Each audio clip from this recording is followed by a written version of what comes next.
face forward with our new and improved razors. This is News Talk. All right, it's Thursdays Off the Ball. Nathan with you until 10 o'clock this evening. We've got a busy show coming up. John Giles, as always, on the way from 7:30.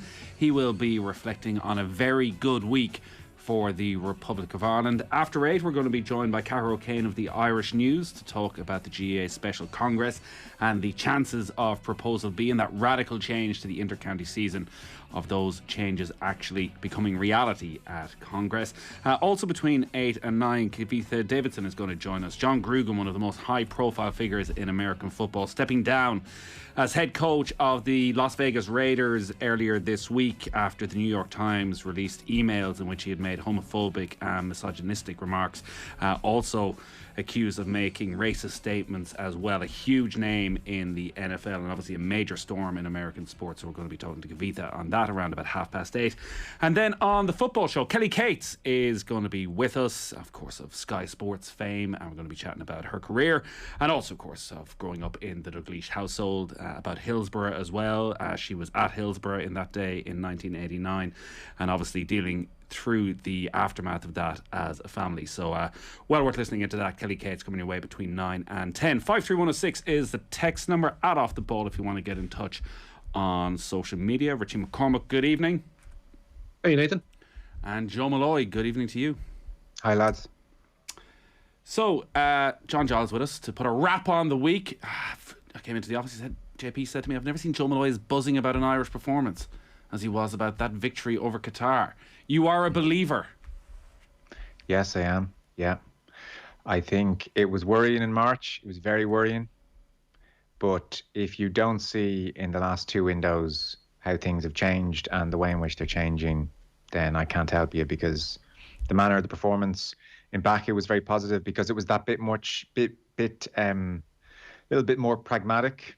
And I was quite happy to see that because it was what the game required in certain places. And then in advance of the game against Qatar, I was talking to you and Stewie on the show. We were previewing the game, and Stewie rightly made the point that teams at the Aviva Stadium who come and try and sit in are teams who we've struggled to break them down far too often, not least against Azerbaijan at home, even just last month. And so the way in which Ireland played on Tuesday was so encouraging. I mean, I shout a game at me. I can't think of a game under certainly McCarthy most recently, certainly under O'Neill and Keane, and then probably to a large extent under Trapattoni, because he was trying to play a different way. But I can't think of a game where we took a team apart like that, where we played football like that.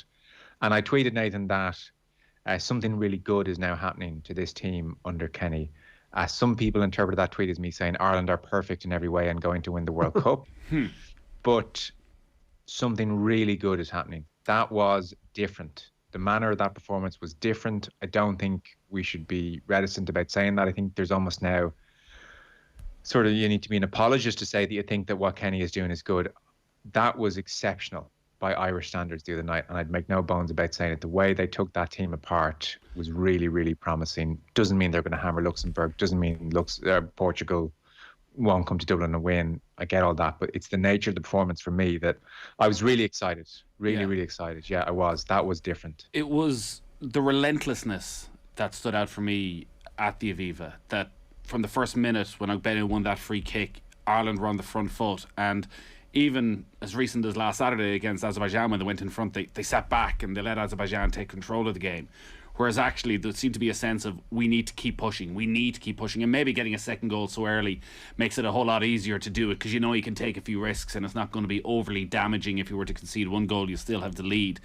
But it felt as though they'd even learned from Saturday to Tuesday that a big issue on Saturday was that gap between the midfield and the defence. And even though there wasn't really a midfield on Tuesday with Hendrick and Howard, there was no holding player. Watching Shane Duffy constantly trying to step forward to make that gap. So when the midfielders went forward, Duffy was pushing right up. He was coming in front of his other two centre-half partners a lot of the time. So he would be able to pounce quickly if they lost the ball. Like, that's what Ireland need to be. That's what almost all modern teams are right now. They're ready to win that turnover ball high up. And like the third goal, because it was a friendly, it probably won't be ranked among the great Irish goals. But if this was a proper competitive game, that's the way we would be talking about this. And Duffy's intervention, I saw you talking about his transformation. Like, the skip past the defender. When you watch the behind the goals angle, and Duffy skips past the Qatari midfielder, and for the next 5 seconds, he's got his head up the whole time with the ball at his feet. He's looking. Nobody makes the run. Just plays a simple little ball to his left-hand side. Then continues his run, brings a defender with him, makes a space, and Callum Robinson and Jeff Hendrick link up, and Robinson's able to score his hat-trick. So I agree. It does. I was surprised again. Maybe I shouldn't be surprised to see his future isn't secure. Decisions still to be made. November is going to be a big month, but there's rarely been an Ireland manager where there's been a dead cat bounce where it's all been going horribly wrong. They've come back and then it's all just disintegrated again and we've decided to get rid. Like, the low point, it feels, has come and gone at this stage.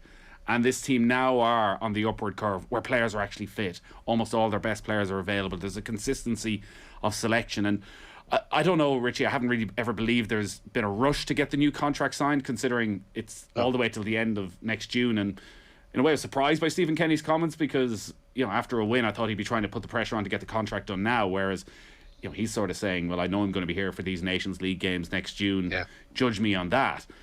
But this is a team that is clearly progressing, and the FAI, they don't need this constantly, every single day, every week of, if he doesn't beat Portugal, if they don't back that up against Luxembourg, he's gone.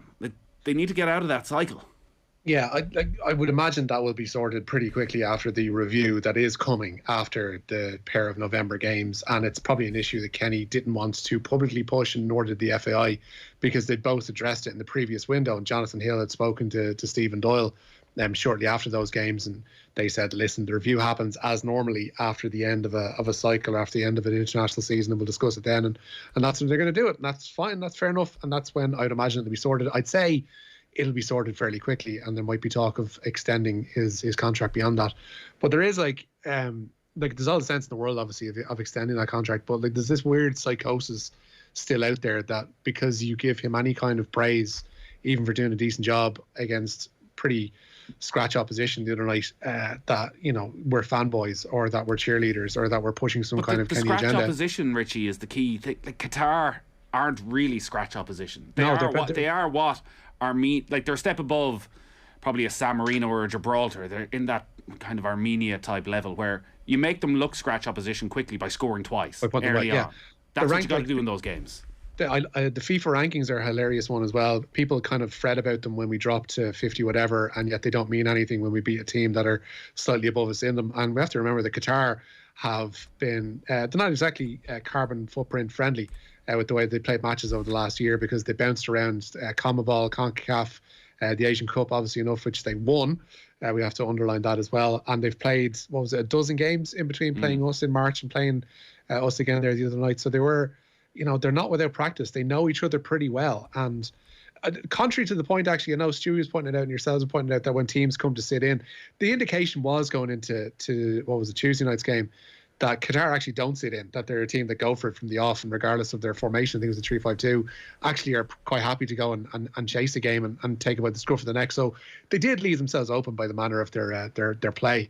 But the fact that you can't say anything in praise of Kenny now for fear of the regular people saying you're fanboys, you're apologists, you're this, you're that, is a bit odd. It seems that people are only able to see the football through the prism of English football, whereby a couple of bad results equals sack the manager, a couple of good results equals like he's doing okay and he'll survive until the next couple of bad results, maybe, who knows.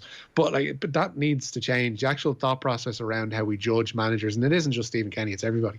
The thought process about how we judge performance, especially on the international stage, really has to change, because the calendar is odd and it's changing, it's evolving, it's only going to get stranger from, the intervention of FIFA in the next couple of years.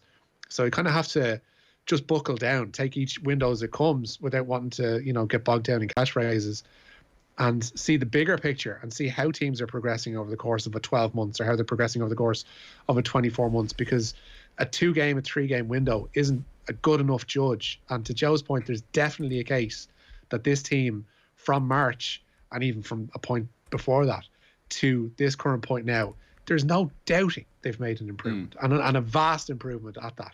And anybody who says otherwise is just looking for trouble and spoiling for a row. Yeah, and look, that's football, I guess, as well. Like, people are always spoiling for a row, for right or for wrong. And like results weren't good, and there were extenuating factors for that. Obviously, with COVID to start, there was no momentum. But when you lose at home to Luxembourg, there almost has to be a fallout to something like that. But I think it has obviously transformed since then. Text saying, congrats to Ireland. So good to see, and to see a reward for patience. But as an aside, what the hell is going to happen to Qatar at the World Cup? It could be so dreadful.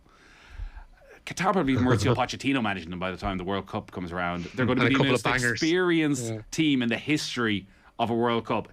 I mentioned it a few times in commentary. Like, their front two are 24 and 25. Think of 130 caps between them and about 60 international goals. They will be the most well-prepared team there's ever been going to a World Cup. They're not going to do anything at it, you'd imagine, but it's probably unlikely they'll be overly humiliated. But does anyone really care? No harm if they are. I was just going to say. And to be honest with you, I wouldn't be surprised because they are on a bad run of recent results. The last 4 or 5 games haven't been great. I wouldn't be surprised if their naturalisation process over the course of the next 12 months doesn't become a little bit lax in who they're able to take on board and suddenly get a passport. 53106 is the text number. Where are you starting tonight, Richie? We'll start with, I suppose, an ancillary points to those games during midweek. West Brom manager Valérien Ismaël says he'll speak with Callum Robinson regarding his vaccine stance. The Republic of Ireland striker revealed last week, of course, that he so far refused the jab despite catching COVID twice. Robinson has returned to his club after scoring 5 goals in the past 2 Ireland matches. West Brom play Birmingham at the weekend, and Ismaël has stressed the importance of getting vaccinated. First of all, we don't need to stigmatize a person who took the decision to not get the vaccine. I think it's important to understand why. But from the other side, I can understand the discussion. I got the vaccine. I'm full vaccinated. I think it's really important to make sure that we protect ourselves, we protect our family, and especially as a football player, you are in an environment with a lot of people, and to make sure that you can protect your teammate as well. So I think it's a thin line, and it's all about communication to give the confidence to the player. I'm very happy that the club provide a lot of appointment, vaccination possibility for our players. So we have at the minute the vast majority of the player vaccinated, so it's a great feeling for us. But you will have always person take the own decision. We need to respect that. We can only support and try to explain and to reinforce the message how important it is to get the vaccination. But it doesn't mean that we have to be now negative or to go on the person. So we just need to respect that and to continue to communicate. So will you hope to change his mind then? You'll continue talking to him and any other players? Yes, I think the only way, it's like we made this week. I think the majority of the player got the jab, and this is the only way. And I think the other player will follow and show that it's exactly the direction we need, because COVID is still there, and it's not only about the player, it's about the schedule. When a player is positive, maybe the next one needs to go in quarantine. If you get the full vaccination, you don't need to go in quarantine, so you can carry on with the schedule, you can carry on with the training session. And it's important now to analyze all the situation and to be professional from one side, and to make sure we can protect ourselves, the family, and the teammate. Yeah, I think that will probably be the turning point over the next few weeks and months for a lot of the footballers, that life will just become that bit too difficult for them and too many complications if they aren't vaccinated. Valérien Ismaël seems like a pretty smart man. Joe? Comes across quite well. Very, very impressive, because I'm sure he knew that his words would be closely watched, and so you're speaking with a lot of pressure on you. Interesting, I was just listening to somebody with like behavioural science background during the week, and they were saying it's generally not a good thing when the debate centres around an individual like Robinson. It's not helpful. People tell him to take sides. The authorities want to get away from that kind of thing. And, it's never great when one person is stigmatised and, you feel a certain sympathy for them, even when you wish they would follow the experts. I think the very simple point is listen to medical expertise. That's what we've done. That's what people in the main have done. So I don't really know why you wouldn't, but that's where we are. You're listening to the Newsround. This is with thanks as always to Gillette. Put your best face forward with their new and improved razors. Confirmation that the Unite the Union Cup is back, Richie? It is, yeah. After a year of hibernation, the final of this year's Unite the Union Cup is going to be played at the Aviva on December the 4th. The cross-border competition had been cocooned for a year because of COVID-19. The Danske Bank Premiership semi-final involving Linfield and Coleraine, that's going to be played on November 23rd. The eventual top two in the SSE Electricity Premier Division will square off when the season comes to an end. The winners are going to get 60 grand, losing finalists 40, and the losing semi-finalists are going to get 25k each. So obviously the Irish women's rugby team missed out on qualification for the next World Cup, but a couple of fixtures lined up. Yeah, they're going to get the grieving process underway, I guess, on the pitch. They've got a pair of autumn internationals lined up. They're going to play the United States and Japan next month. The venues are still to be decided. The games will be Ireland's first since they missed out on qualification for next year's World Cup. You had this in the Newsround yesterday. I think this is a pretty horrific story. The murder of Agnes Tirop, a two-time World Championship bronze medalist. Some further information on it today. Yeah, police in Kenya are asking her husband, Emmanuel Rotich, to come forward. They say they're closing in on the killer of Agnes Tirop. The two-time World Championship bronze medalist was found dead at her home yesterday with stab wounds to her neck. It's been reported that her husband, Rotich, called relatives crying and asking God to forgive him for what he'd done. Police are looking to speak to him regarding Tirop's death. So Andy Moran has revealed his reasons for taking the Leitrim football manager's job, revealing this exclusively on the latest episode of the Football Pod. How did they manage to get him? Was the reasoning that he just wasn't getting enough airtime anymore in the Football Pod due to Tommy Rooney's ever-burgeoning ego, meaning basically it's the Tommy Rooney pod with two other lads? Surprisingly, that didn't come up. I think he's just being polite. He's probably saving it for the newspaper column to bring that one up. With the former player of the year with Mayo, confirmed, of course, as Terry Hyland's replacement recently. And on the latest edition of the Football Pod, Moran told of his excitement at getting away from Tommy Rooney and taking on that Leitrim gig. It just felt right. I suppose I had a lot of communication with John O'Mahony. How did it come about, Andy? So tell us how it came about first off. Listen, over the last couple of weeks, there's been various phone calls floating around, different, I suppose, teams talking. But the one that felt right, honestly, and the one that felt right for me, just with everything, my family life, my working life, where Leitrim are, where I'm at. Like, if you think about this, I'm a young coach. I make no bones about it. I'm young. I'm inexperienced. I'm getting a team which are willing to kind of do whatever it takes to improve, and I'm willing to do whatever it takes to improve. There'll be an absolute loads of mistakes along the way. But the key thing is that you're learning and you're having fun and along the way. I think the two, both me and my management team and the players that are there, I think we complement each other quite well. Have you met the group? Have you met some of the players? No, I just met some of the leadership group that were talking to the county board. Met them, very good people. I had a lot of communication actually from college teams since to compliment the players that are there and to reassure me that these players are actually really good players if they're given the right platform. And my job then is to win and just give them the right platform and see can we push it on a bit. But listen, I think it's going to be. It's going to be a really good 2022 and can't wait to get training. Yeah, can't wait to see, Joe, how Andy Moran gets on at Leitrim.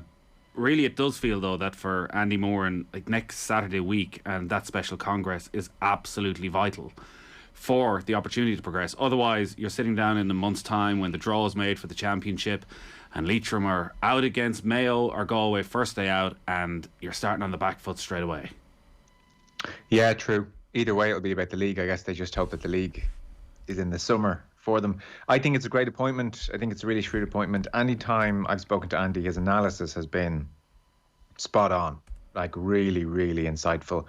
And you think he's going to pitch up in front of that Leitrim team and he's going to be able to say to them, well, I've come from a background here where over the last decade, I know what it takes physically to get yourself to a point where you can match it with the best team in the country. So I know what you have to do.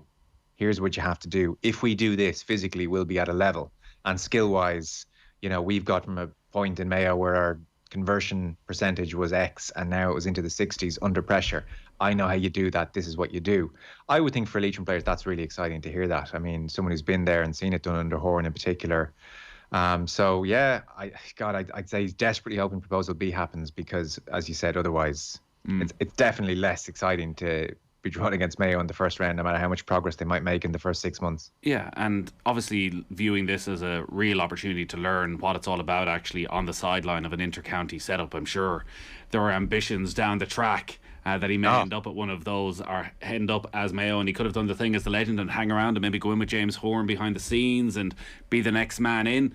But actually, I think Andy, and from listening to him on the football pod, realises there's a lot that goes on with being a inter-county manager and the politics of it and dealing with players and organising sessions, that's something you need to learn, that's something, if you are to go into Mayo, you need to be fully prepared for. So for Leitrim to get the full benefits of that, I think you're right. It could well be, there could be two Andy Morans. It could be Roy Keane.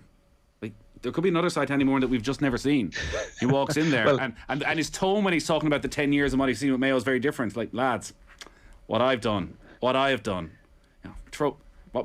There's nothing throwing them in there, lads. He's just walking in there. The ego can't handle the fact that not every player's at his level. We just don't know. Well, if Tommy Rooney hasn't brought out the anger yet, I think it's safe to say, it's well controlled.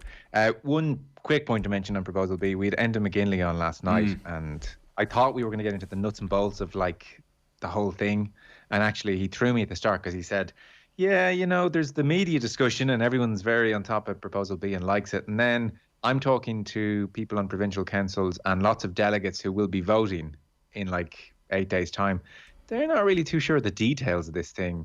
So I don't know. I wonder. I'm thinking of Brexit and Donald Trump. I think the polls may be misleading us here, Nathan, because it's very trendy in the media to be all about B.